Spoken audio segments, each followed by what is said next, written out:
I had originally written the Modern Love column based on kind of our romance right before I got sick. And it was more about being sexy and then realizing you're not that sexy when you're bald and stuff. So I thought I was done. I got really lucky. It got published. And I totally used the 7 steps, but that was really my thing. I didn't keep a journal of being sick. I went public like to friends. I found people reaching out to me and that was very helpful. But yeah, I was not going to write about it. My code name was Sick of Pink on all the breast cancer chat rooms. We talked about that so much. Yes. Yeah, it ruined that color for me for a really long time. And so it takes over your life, it's a lifestyle. So I was done with it. And then years later, it took a really long time for my brain to come back after chemo. The analytics side, really sharp. I immediately got clients back. I could analyze stuff better than everything, but that creative wellspring, I was still on meds for 5 years. And I don't know your experience, but it kind of messes with you. It does. I didn't have that normal thing anymore. So, and then one night, a few years ago, I got out of the shower after my whole life. After going through all of this stuff, I got out of the shower that night. It's exactly as the book starts. And I was just the opening chapter. Yeah. John and I were supposed to have this romantic evening. We had only been married a couple of years and we had moved. I had survived and I was going to be okay. And I got out of the shower and my boobs were crooked. And I was so mad. And he accused me of being obsessed. And I thought, I'm a woman. I'm not obsessed. I'm a feminist. That can't be true.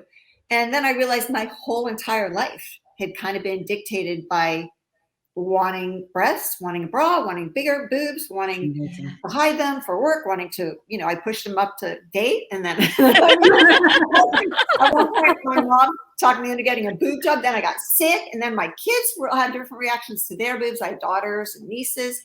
And I just thought, okay, date night was off because, because of the crooked. Yeah, he couldn't understand. And so he went right to sleep like guys do, And we had just moved in and I had all my boxes in the next room. That was my office.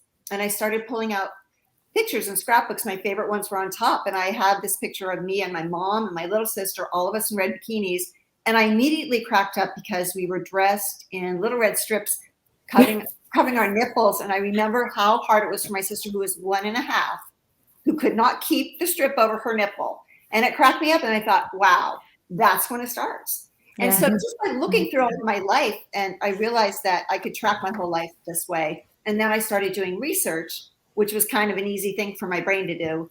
And I found out that there was a reason my life tracked it, because there was this particular obsession that I wasn't even aware of how much we were affected. And I thought, this is my next book.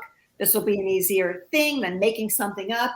And so it was a real combination of adding that research and learning how this obsession started, but by using my life as an example. And I originally thought of it as a series of essays, kind of standalone.